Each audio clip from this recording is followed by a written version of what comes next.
بسم اللہ الرحمن الرحیم۔ السلام علیکم، میں ہوں ندیم ریاض اور یہ ہے آپ کا یوٹیوب چینل اسلام ہسٹری۔ اسلامی واقعات سے متعلق جاننے کے لیے دیکھتے رہیے ہمارا یوٹیوب چینل اسلام ہسٹری۔ آج کی ویڈیو صحابہ کرام رضوان اللہ تعالیٰ علیہم اجمعین کی سیرت کے سلسلے میں حضرت معاذ بن جبل رضی اللہ تعالیٰ عنہ کے بارے میں ہے۔ تو شروع کرتے ہیں آج کی ویڈیو۔ حضرت معاذ بن جبل رضی اللہ تعالیٰ عنہ بڑے جواں مرد عالی ہمت تھے۔ صحابہ کرام رضوان اللہ تعالیٰ علیہم اجمعین میں بڑے بزرگ اور عزت والے تھے۔ حضور صلی اللہ علیہ وآلہ وسلم کے جانثاروں میں آپ رضی اللہ تعالیٰ عنہ کا بھی شمار ہوتا ہے۔ آپ رضی اللہ تعالیٰ عنہ انصار کے ان 70 افراد میں شامل تھے جو عقبہ میں حاضر ہوئے تھے اور اس جماعت میں بھی شامل تھے جنہوں نے حضور صلی اللہ علیہ وآلہ وسلم کے عہد مبارک میں قرآن پاک کو جمع کیا۔ حضرت معاذ بن جبل رضی اللہ تعالیٰ عنہ غزوہ بدر اور بعد کے تمام غزوات میں شریک رہے۔ حضور صلی اللہ علیہ وآلہ وسلم نے ارشاد فرمایا کہ قیامت کے روز حضرت معاذ رضی اللہ تعالیٰ عنہ امام العلماء بن کر اٹھیں گے، اور جس وقت علماء اپنے رب کے حضور حاضر ہوں گے تو حضرت معاذ بن جبل رضی اللہ تعالیٰ عنہ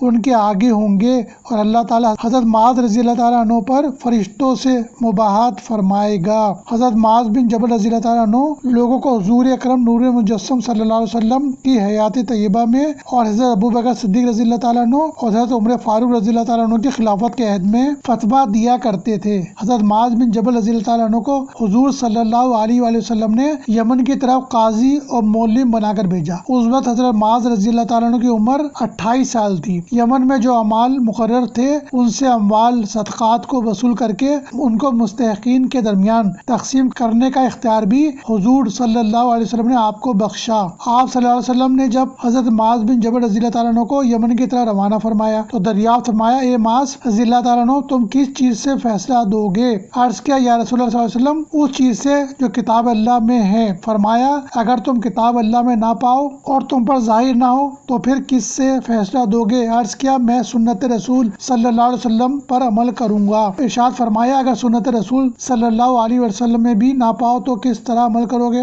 عرض کیا، اجتہاد کروں گا اور رائے ثواب پر پہنچنے کی کوشش کروں گا اور اپنی رائے پر عمل کروں گا۔ اس پر حضور صلی اللہ علیہ وسلم نے شکرانہ کے طور پر دست مبارک اٹھائے اور دعا فرمائی۔ جب حضرت معاذ بن جبل رضی اللہ تعالیٰ عنہ یمن بھیجے گئے تو حضور صلی اللہ علیہ وسلم نے یمن والوں کو لکھا کہ میں نے تمہارے پاس اپنے پاس سے بہترین شخص کو بھیجا ہے۔ روایت میں آیا ہے کہ جب حضور صلی اللہ علیہ وسلم نے حضرت معاذ بن جبل رضی اللہ تعالیٰ عنہ کو یمن کی طرف بھیجا تو ارشاد فرمایا، تمہارے لیے ہدیہ حلال ہے، اگر کوئی تمہارے پاس ہدیہ بھیجے تو اسے قبول کر لینا۔ پھر رخصت کے بعد حضور صلی اللہ علیہ وسلم نے دعا فرمائی کہ اللہ تعالیٰ تمہیں تمہارے آگے اور تمہارے پیچھے اور تمہارے داہنے اور تمہارے بائیں کو محفوظ رکھے۔ حضرت سعید بن مصیب رضی اللہ تعالیٰ عنہ روایت فرماتے ہیں کہ حضرت عمر فاروق رضی اللہ تعالیٰ عنہ نے حضرت معاذ بن جبل رضی اللہ تعالیٰ عنہ کو بنی کلاب کی طرف بھیجا تاکہ وہ ان کے اموال کو ان پر تقسیم کریں اور کچھ بچا کر نہ رکھیں۔ چنانچہ حضرت معاذ بن جبل رضی اللہ تعالیٰ عنہ تمام مال تقسیم کرنے کے بعد اپنی اسی کملی کے ساتھ واپس آ گئے جو اپنے ساتھ لے کر گئے تھے، اور یہ آپ رضی اللہ تعالیٰ عنہ کے کندھوں پر پڑی ہوئی تھی۔ اس پر آپ رضی اللہ تعالیٰ عنہ کی بیوی نے آپ رضی اللہ تعالیٰ عنہ سے کہا، آپ ایسی جگہ سے آ رہے ہیں جہاں مال اپنے بیوی بچوں کے لیے بہت کچھ مال لے کر آتے ہیں، آپ کیا لائیں؟ حضرت معاذ بن جبل رضی اللہ تعالیٰ عنہ نے فرمایا، مجھ پر حضرت عمر فاروق رضی اللہ تعالیٰ عنہ کی جانب سے ایک نگہبان مقرر تھا۔ بیوی نے کہا، آپ تو حضور نبی کریم صلی اللہ علیہ وسلم کے نزدیک امین تھے، اور حضرت ابوبکر رضی اللہ تعالیٰ عنہ اور حضرت عمر رضی اللہ تعالیٰ عنہ آپ پر نگہبان مقرر کرتے ہیں۔ اس کے بعد آپ کی بیوی دوسری عورتوں میں گئی اور حضرت عمر فاروق رضی اللہ تعالیٰ عنہ کی شکایت کی۔ جب یہ خبر حضرت عمر فاروق کو پہنچی تو انہوں نے حضرت معاذ بن جبل رضی اللہ تعالیٰ عنہ کو بلایا اور فرمایا، یہ معاذ، میں نے تم پر کون سا نگہبان مقرر کیا تھا؟ حضرت معاذ نے فرمایا، اے امیر المومنین، میں اپنی بیوی سے کوئی ایسا عذر نہ پاتا تھا بجز اس بات کے کہنے کے، چنانچہ میں نے یہ کہہ کر اپنا عذر بیان کر دیا، اور یہ بات میں نے رمز اور اشارے کے طور پر کی۔ اس پر حضرت عمر فاروق رضی اللہ تعالیٰ عنہ مسکرائے اور کچھ مال دیا اور فرمایا کہ جاؤ اس سے اپنی بیوی کو راضی کرو۔ ابن جریر فرماتے ہیں کہ حضرت معاذ بن جبل رضی اللہ تعالیٰ عنہ کا نگہبان کہنے سے مطلب اپنے خدا تعالیٰ کا علم تھا۔ روایت میں آیا ہے کہ ایک عورت کا شوہر 2 سال سے غائب تھا، جب شوہر واپس آیا تو اس نے اپنی بیوی کو حاملہ پایا، اس پر اس نے حضرت عمر فاروق رضی اللہ تعالیٰ عنہ کی عدالت میں مقدمہ پیش کیا۔ حضرت عمر رضی اللہ تعالیٰ عنہ نے